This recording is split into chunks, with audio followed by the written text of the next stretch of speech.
The cosine law is another rule that can be used to solve for sides and angles in non-right angle triangles. So this is scenarios, again, where you cannot use SOHCAHTOA or Pythagorean theorem, and you might not have the right information to use the sine law, so ultimately you'd end up using the cosine law. Now, the cosine law is written three different ways, but it's essentially saying the same thing three different times. Whenever you have a side A, the square of A would be equal to the square of the other two sides minus 2 times the product of the other two sides, also multiplied by the cosine of the angle A opposite that. So again, we're using those naming conventions where the lowercase letter corresponds to the uppercase angle. So the lowercase letter for the side length corresponds to the uppercase angle. They're opposites from each other in the triangle. And so I think it's best to do some examples, show you how this formula works, and what you can input in your calculator to make sure you're getting the correct answer every time. So we'll scroll down here, and we have this example here. And one clue that you're going to be needing to use cosine law is if all three sides are involved in some way, all three side lengths. In the previous video on sine law, you would have seen often one of the side lengths was blank, like it wasn't a variable that we're interested in, and we also didn't know what the length was. So one clue you can always look for is if you have all three side lengths involved, you're probably going to be using cosine law. And so we're going to use the cosine law, and we see that we have this x variable, this unknown, and we have this angle here across from it. And how are we going to apply the cosine law?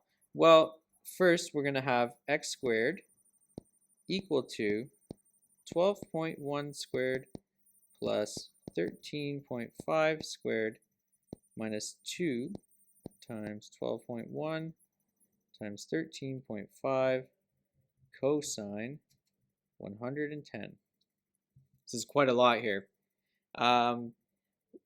One thing you really want to avoid, I see this mistake come up a lot, is students will try to evaluate, these numbers here. But you just have to see that, this here, that's a term on its own. So you have to evaluate that first before you can add it to the 12.1 squared and the 13.5 squared. Alternatively, you could enter this entire thing in your calculator the way it's written, and as long as you do it the way it's written, then your calculator will produce the correct result. It'll do the order of operations correctly for you. And so you could do that, or you could take the square root of both sides in order to isolate x and plug this entire thing into the calculator to get your result in the end. So that's what I'm going to do here. I'm going to enter all of these values into my calculator just the way it looks with the parentheses in the correct spot, and then I will end up with a value of x equal to 20.98, which would round to 21.0 centimeters. Now, pause the video and try the example on the right and see how you do.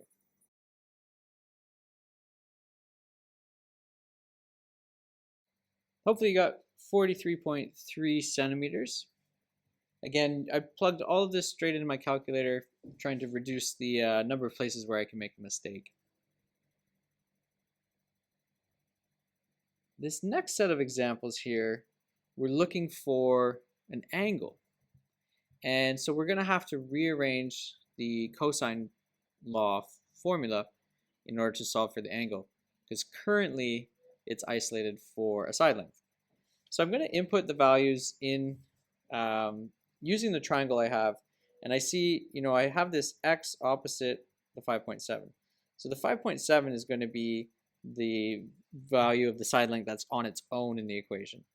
So it's going to be 5.7 squared equals to 4.3 squared plus 5.2 squared minus 2 times 4.3, 5.2 cosine x. And so I'm going to have to do a bit of work here. The first thing I'm going to do is I'm going to subtract 4.3 squared, and I'm going to subtract 5.2 squared. I'm going to subtract from both sides, and that will ultimately move those values over to the left side. So I would end up with 5.7 squared minus 4.3 squared minus 5.2 squared, and that would be equal to negative 2 4.3 times 5.2 cosine of x.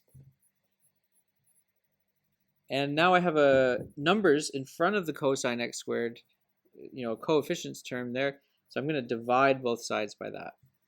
And ultimately what I end up with is 5.7 squared minus 4.3 minus 5.2 squared divided by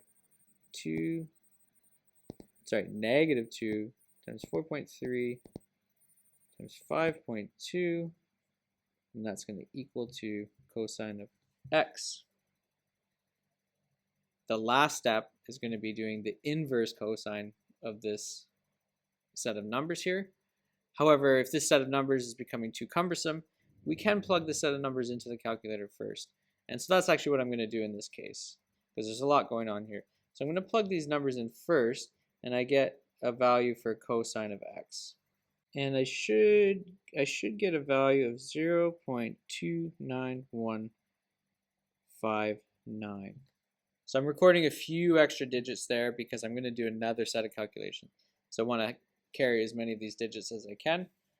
One thing to point out is make sure when you're plugging in something like this in your calculator, it's best to have this in a set of parentheses because there's 3 different terms in this numerator. And if you don't have it in the parentheses, the calculator will just divide only the 5.2 squared by this denominator. It won't do the whole numerator. So if you're plugging this in your calculator, make sure you have parentheses around the top, and it also doesn't hurt to have parentheses around the bottom. Now I'm going to do the inverse cosine of 0.2915, and that's going to give me my x value. And ultimately we find that x is equal to 73 degrees. Okay, so try the one on the right, see how you do, and compare your answer after you've worked through it. Okay, so hopefully you got 99 degrees for your answer there. Again, it's really important when you have large fractions like this and multiple terms in a fraction, is when you input that in your calculator, make sure you have parentheses or brackets around the numerator and the denominator before you move on. Okay, so that's how you use cosine law. And just to recap, the clue for using the cosine law is if all 3 side lengths are involved, you're probably going to be using cosine law.